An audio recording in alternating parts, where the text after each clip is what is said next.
also famous for having written a large work on Shiism, which is feeding into a lot of Sunni Shia polemics today. He was himself a Sunni. He lived most of his life in Damascus, and there were Shia-Sunni tensions in Damascus at that time. He also wrote the largest refutation of Christianity in the whole Islamic tradition. He's written a refutation of Aristotelian logic, and coming out of this, he's quite a modern figure, actually, in terms of his epistemology and the way in which he approaches texts and so on. He's written a very huge work arguing that the revelation of Islam agrees with reason, so the agreement of revelation and reason.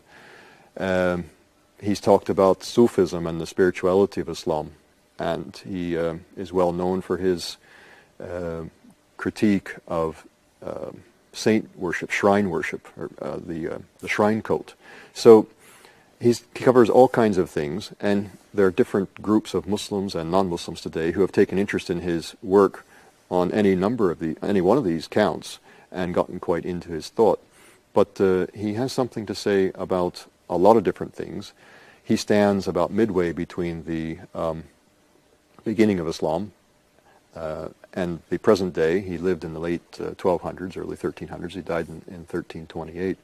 So standing at that juncture, halfway between the beginning and the present of the Islamic tradition, and then having captured the interest of so many people today, that makes him a very fascinating figure to study. So, in other words, here is someone who in Islam is as significant in the range of his work as Augustine or Aquinas is in the Christian tradition. Or even more so. I like to say sometimes, if you walk the streets of Cairo, you can find Ibn Taymiyyah's works, or especially the works of his disciple Ibn Qayyim al-Jawziyah, who writes a bit more poetically and more beautifully. You find them in almost any Islamic bookshop, where you're not going to find Augustine and Aquinas in any bookshop in the UK. Yes, unfortunately.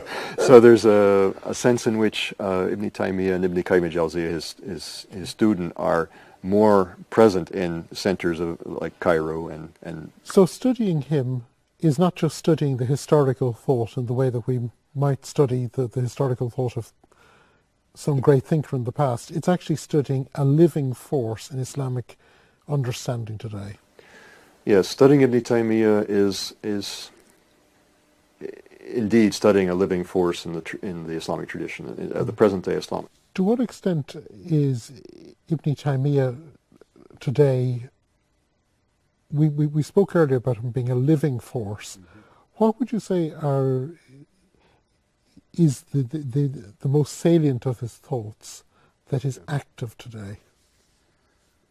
He really believed firmly that the religion of Islam was rational and agreed with reason, and he worked hard to show that. So he's an apologist, and I think that connects very closely with what many modern Muslims, not all modern Muslims, but many modern Muslims are seeking, is a rationalization and an attempt to explain the Quran and the tradition of the Prophet Muhammad in a way which makes sense. He's trying to make that make sense. It's reasonable. Okay. We have tried in this short film to introduce the thought of a great thinker.